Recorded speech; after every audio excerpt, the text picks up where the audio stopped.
everything. At the same time, Benny was witness to and participant in the most chaotic period of my life. I thought it important to talk about things that, quite honestly, I've kept exceedingly close to the vest. The thing is, I treasure beyond words the relationships I've formed with animals in the past 17 years. I find no drama in saying that without them, I would have long ago passed from this world. So in honoring them, I needed to reveal the dark corners they led me safely away from, despite my best efforts to hand grenade every single gift the universe placed at my feet. Benny was one of these animal ambassadors' toughest and most rewarding representatives. I am genuinely proud that we can share our journey with you. Introduction. My relationship with Benny was long and tumultuous. A petite gray and white domestic short-haired cat, he challenged me every day for more than 13 years. Every time I let myself get complacent in my knowledge of cats, in my place in their world, I'd take a deep breath, lace my fingers behind my head and lean back in my chair and look over to Benny, who was flipping me the bird. Our story was one about two broken beings who fixed each other. His previous guardian, handing him over to me, called him, quote, unbondable, even as he sat in a cardboard carrier, his pelvis shattered by the wheels of a car. I was an animal shelter worker, commiserating with and hiding among the only other beings I felt a part of.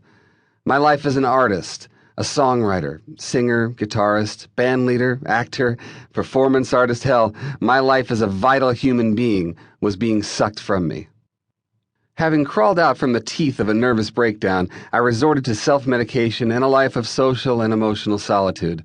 For a time, my hermitage was a windowless warehouse with no phone, no running water.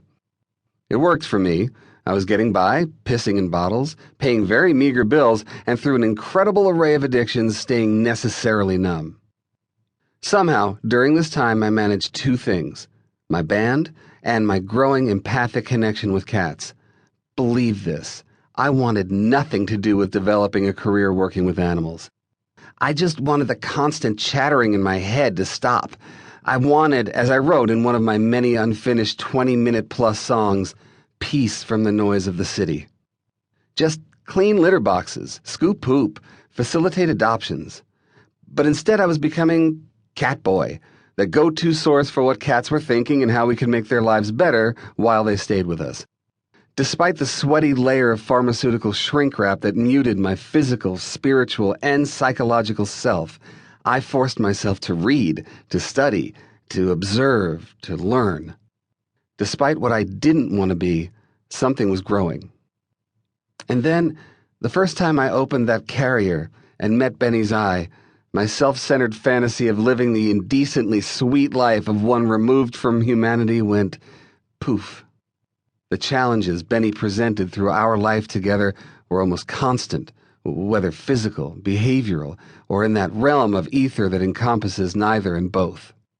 Every day of my time with him, I was either throwing up my hands, asking him for assistance, bouncing ideas off of other humans and other cats just to get answers to bring back to him.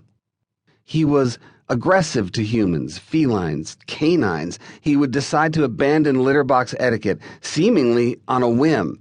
He would go on hunger strike.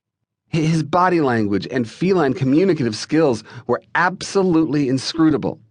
His shattered pelvis compromised him. His asthma was at times crippling. The still mysterious ailments that took him finally brought me to my knees, and that, believe it or not, is a good thing. I believe that without Benny I might still have been successful as a cat behaviorist, but my experience with him brought me to a place where I had no choice but to abandon my comfort. For years I did okay living a life of disengagement. The things I believed kept me sane: strict cinder block boundaries, addiction, cynicism, and self-sabotage were unacceptable if I was ever to hear him. And if I was unwilling to hear Benny, I was unwilling to hear, learn from, be with every other cat in the world. I had to get clean of alcohol, drugs, and food. I had to accept humility. I had to be present and willing to learn and change. Things I would never do for another human or myself, I did for the sake of Benny. During his final months, he taught me how to die. I have seen a lot of death.